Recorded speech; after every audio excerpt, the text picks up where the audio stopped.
Any longtime Georgia Bulldog football fan will know the name Loran Smith. He's been a familiar voice on Bulldog football radio games, known for his interviews and conversation during the Bulldog tailgate activities and as a sideline reporter. One thing you may not know about the Associate Director of Public Relations at UGA is that he was raised on a family cotton farm in rural Johnson County.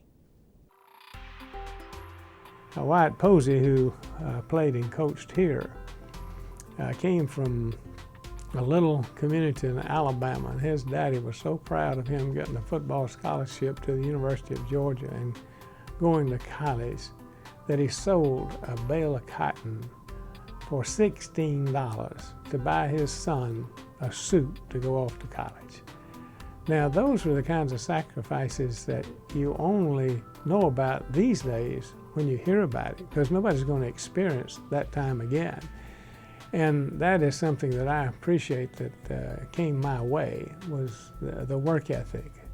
Because growing up on a farm in the late 50s, things were austere and you gained perspective. You didn't know that. As a kid, you were trying to get out of that cotton patch. And I often say, somewhat, I guess, to be on the light side, picking cotton will give you ambition, but with maturity, I don't look at it so much that way, because it was a training for me that I didn't know the value of. But what was the most difficult thing about it when I looked back, my daddy, who had to quit school and work on the farm in the Depression, knew that if he had had even a high school diploma, he could have gotten jobs and could have made life better for his children, his family. And all he wanted us to do, I'm speaking of my three siblings and I, was to have an education. And he never begrudged his life, but it was making ends meet.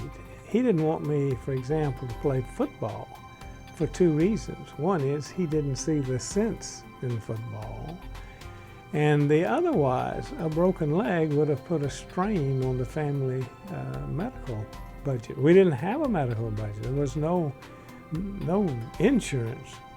All farming families back in the tough days wanted was a little life insurance. There was no health insurance. I don't know, but I would like to be remembered as someone who has been grateful for a good life that started on a farm, and that I have always felt that I should say thank you and do what I could to help the University of Georgia.